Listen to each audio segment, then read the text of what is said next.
puisque ces débats sur la laïcité sont très rares dans notre pays, alors qu'ils sont indispensables. Le titre de ma communication, c'est finalement laïcité au Sénégal ou laïcité sénégalaise, ligne de fracture d'un débat national. Au Sénégal, les rapports entre État-nation, religion et société ne font encore l'objet d'aucune approche stratégique et prospective. Bien au contraire, ils restent souvent contenus, confinés, pour utiliser un mot à la mode, dans des logiques souterraines, clientélistes et politiciennes, qui une bonne partie du temps en exacerbent les aspects négatifs et extrémistes. Plus globalement, l'État-nation africain et le système qui tente de le faire fonctionner partent d'un présupposé de base selon lequel la religion relève de la sphère privée. À l'époque de la rédaction des premières lois constitutionnelles, une logique mimétique a donné naissance au principe de la séparation de l'État et de la religion dans certains systèmes politiques africains. Ce choix rend compte d'un simplisme dont l'inanité n'a d'égal que la nécessité urgente d'une réponse standard à une question pourtant si difficile et si complexe, selon les pays. Pour ce qui concerne le Sénégal, le dernier référendum constitutionnel de 2016 et la décision finalement annulée du président de la République de rendre intangible le concept de laïcité dans le texte ont malgré tout réouvert un débat sur cette question. Au lieu de refermer ce débat et de le remettre au calendrier grec, alors qu'il constitue quant au fond une ligne de fracture entre élites sénégalaises issues d'univers d'éducation différents, d'univers de socialisation différents, il est essentiel de continuer à en discuter de manière sereine dans une logique de convergence. Donc bravo à l'Académie et au LARTES. La tradition d'un islam confrérique qui structure l'espace socio-religieux sénégalais est d'une valeur heuristique forte dans la réflexion sur la société sénégalaise. Véritable école de construction de soi, le soufisme, doctrine majoritaire au Sénégal et qui se manifeste à travers les confréries, a su puiser dans l'immense richesse doctrinale de la mystique musulmane. L'amour du prophète, Mohammed sallallahu alayhi wa sallam, projeté sur l'autre, est un facteur de concorde et ces hautes vertus enseignées sont essentielles pour l'éducation au bon comportement et pour l'auto-élévation spirituelle. Le soufisme comme phénomène prédominant au Sénégal n'est qu'un épisode d'une très longue histoire. Mais cette épaisseur historique du soufisme est un point de référence important pour qui veut comprendre la situation de ce pays dans la période contemporaine. Les confréries ont des dimensions spirituelles, mais également politiques, économiques, sociales et culturelles. Les grandes figures des différentes confréries, par leurs histoires et réalisations, façonnent l'imaginaire collectif et le subconscient d'une bonne partie de nos concitoyens, à côté des organisations réformistes qui ont également gagné du terrain depuis une trentaine d'années. Ainsi, on peut comprendre que sous ces différentes facettes, enjeux théologiques, réservoirs symboliques et ressources politiques, le soufisme, à travers les confréries, apparaît comme un lien ambivalent d'une identité musulmane et un élément déterminant dans l'établissement d'une société sénégalaise ouverte, respectueuse des cultes et garante de la convivialité. L'analyse des discours des confréries et des organisations musulmanes en général laisse à penser que la réforme venant de l'intérieur des confréries et la revivification des contenus et méthodes d'éducation des fondateurs doivent servir de boussole pour la société sénégalaise en mal de sens, notamment pour inventer ou assumer une laïcité vraiment sénégalaise. La revendication d'une telle laïcité, même si elle n'est pas nouvelle, prend du poids devant l'offensive littéraire et médiatique portée par les sites Internet, les radios et télévisions confrériques, les colloques et symposiums, des magal, des gamous et autres célébrations, et les réseaux sociaux qui sont devenus de nouveaux territoires de prosélytisme et d'émulation.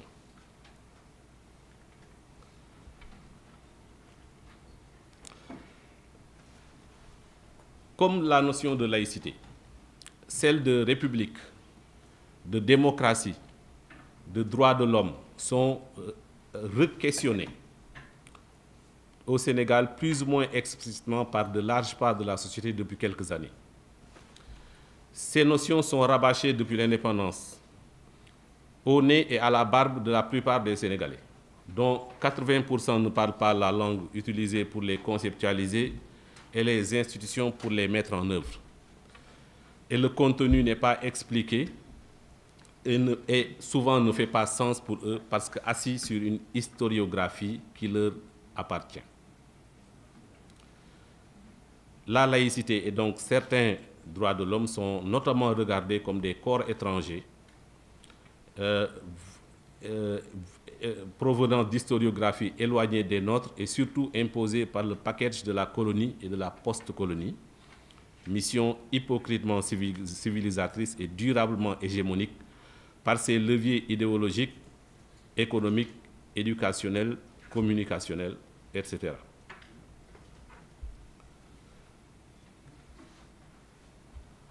Ces principes, ils sont par ailleurs considérés comme des principes qui structurent le discours dominant et la pensée unique sur la gouvernance des sociétés globalisées.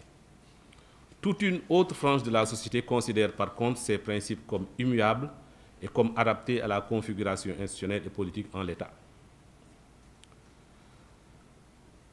Cette revendication sur la laïcité fait que les communautés musulmanes, à travers leurs organisations et leurs personnalités charismatiques, passent de plus en plus d'une posture de distance méfiante à celle d'une implication comme acteur direct du jeu politique. D'où donc une plus grande force dans la revendication.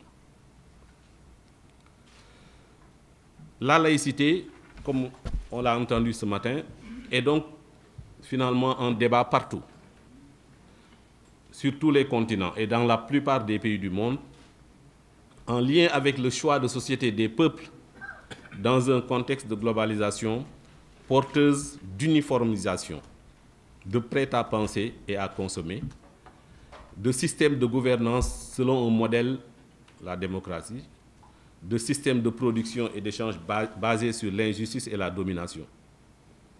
Ce débat est ancien chez nous, mais revient régulièrement comme question globale ou sectorielle, selon les circonstances dans le contexte national ou international. La question du voile dans les écoles, par exemple, qui a fait l'objet de plusieurs interventions du cadre unitaire de l'islam ces dernières années, les prières dans les lieux de travail, etc. Léopold Sédar Senghor, premier président de la République du Sénégal, anticipait ce débat sur la laïcité sénégalaise il y a quelques années. Il nous disait « La laïcité, pour nous, je le cite, n'est ni l'athéisme, ni la propagande anti-religieuse. La religion est un aspect essentiel de la culture. Elle représente l'effort le plus noble pour lier l'homme à l'univers dans un double effort de socialisation et de totalisation. » Dans la première proposition de constitution du président Macky Sall en 2016, on disait ceci: l'intangibilité des dispositions relatives à la forme républicaine, la laïcité, le caractère indivisible, démocratique et décentralisé de l'État au mode d'élection, à la durée et au nombre de mandats consécutifs du président de la République. La question des droits nouveaux était également venue s'y ajouter.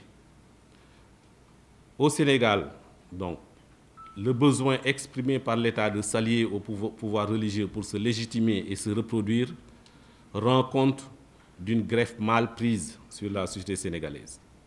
L'État n'est que peu assimilé par les citoyens et voudrait diluer son image entachée par un péché de laïcité auprès de toute une partie de la population.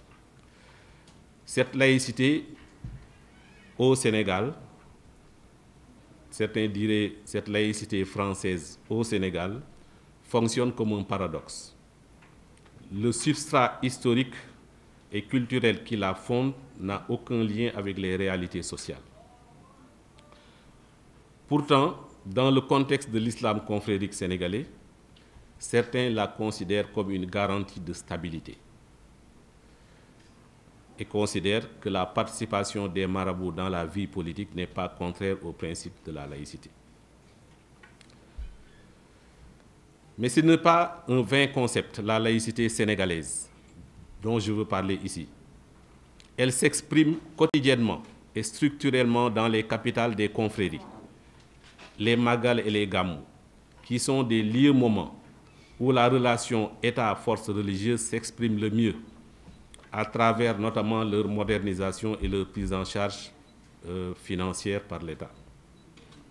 Elles sont au cœur d'un système d'échange de services et reflètent la force de la relation entre les confréries et l'État, suscitant les revendications des chefs religieux. Les villes religieuses, désirées, choyées et auxquelles se reconnaissent les disciples citoyens, attirent des projets parfois ambitieux et posent la question des critères d'allocation et de répartition des ressources nationales.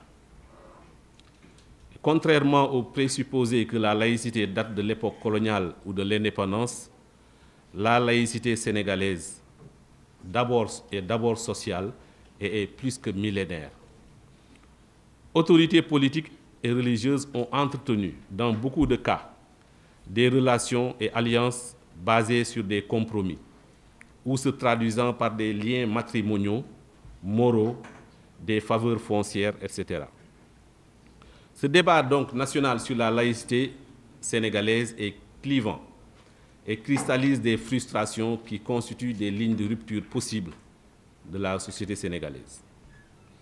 Il y a d'un côté ceux qui pensent que la laïcité à la française est un concept qui nous est étranger, ne reflète pas assez la réalité du Sénégal, pénétré de toutes parts par le religieux, celui-ci étant déterminant dans leur vie sociale, économique, culturelle et dans le vivre ensemble. Sans doute une grande majorité de la population du Sénégal, celle des organisations religieuses de diverses obédiences, confréries, associations, ONG islamiques, ou travaillant pour faire valoir la morale, l'éthique, les vertus sénégalaises, les enseignements des fondateurs des confréries et de l'islam, les arabisants, les ONG islamiques, toutes ces catégories d'acteurs portent cette revendication sur une laïcité vraiment sénégalaise. Un deuxième camp pourrait aussi être défini avec la classe des intellectuels sénégalais, francophones ou europhones, je provoque volontairement, les fonctionnaires, les universitaires, des hommes politiques, des droits de l'hommiste, etc. Cela aboutit depuis quelques années à une stigmatisation et un rejet mutuel. Certains traitent les uns de laïcards, ou même tieddo, et les autres les traitent de mollahs ou intégristes. Et chacun accuse l'autre d'être ferme dans ses positions. Mais je dis tout de suite que c'est une distinction trop facile entre les deux camps. Elle est beaucoup plus complexe dans ses frontières, mais c'est quand même une configuration dominante. Et les deux camps se retrouvent d'accord malgré tout sur des questions sur le retour aux valeurs, sur les questions de souveraineté nationale, etc. Pour moi, en tout cas, le danger, c'est que ces deux camps s'opposent sur des choses aussi importantes pour le fonctionnement de la société, le code de la famille, la parité, les droits et libertés, les enfants de la rue, les interprétations ne sont pas les mêmes, l'appui de l'État aux groupes religieux, qui est contesté par certains et approuvé par d'autres, l'enseignement religieux à l'école, le statut des villes religieuses. Il faut donc éviter la confrontation par ce type de débat.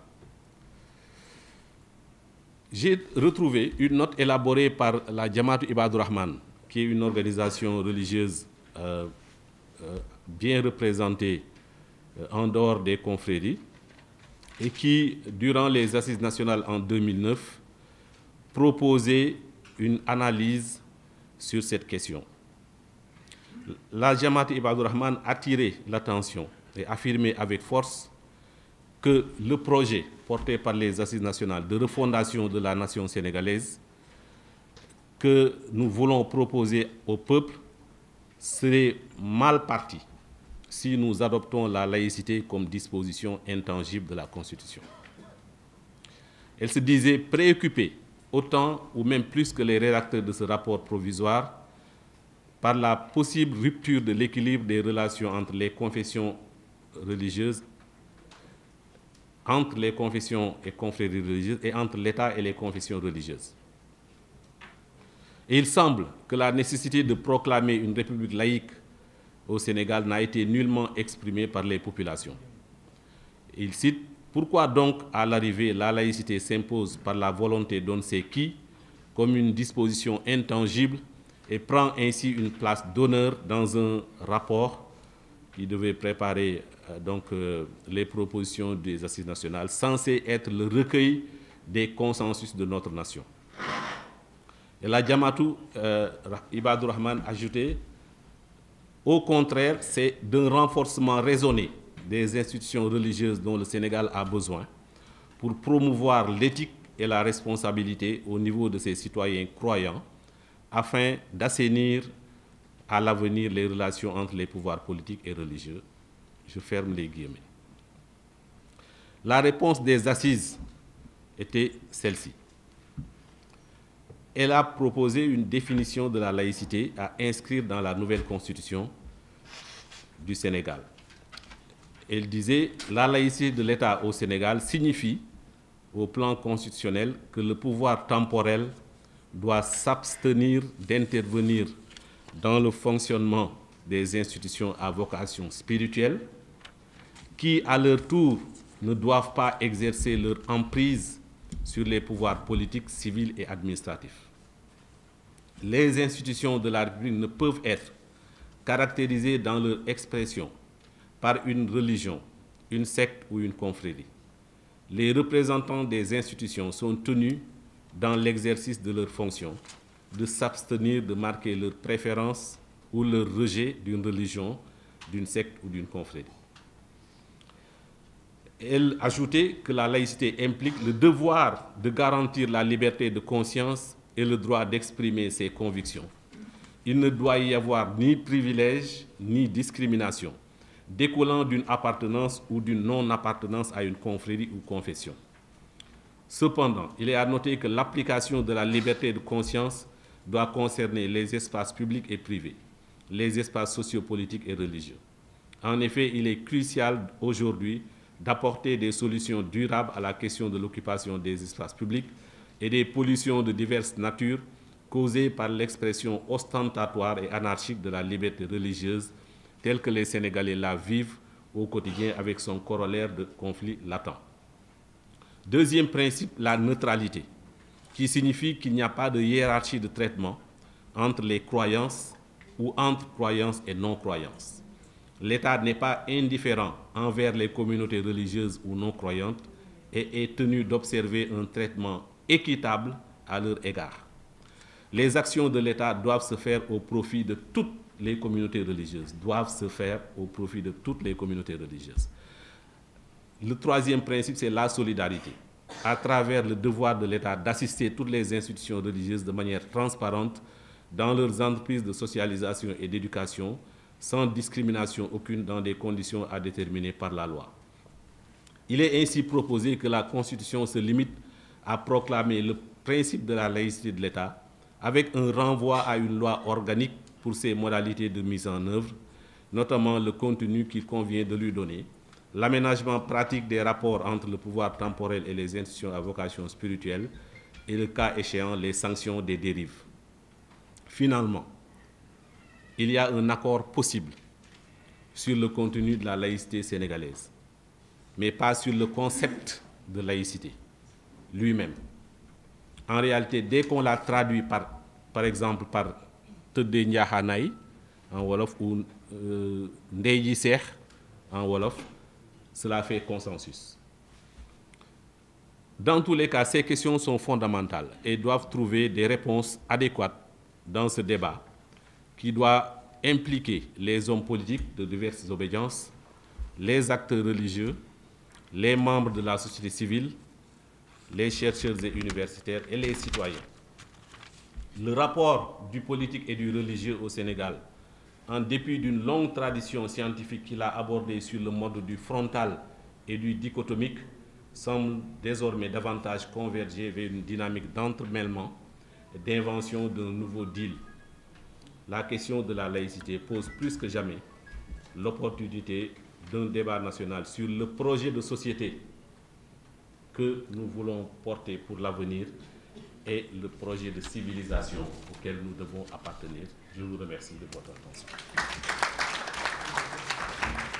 Merci, cher ami Cheikh Gueye, de nous avoir présenté cette brillante et belle communication sur la laïcité au Sénégal ou la laïcité sénégalaise, pour marquer effectivement la particularité et l'originalité de l'expérience sénégalaise.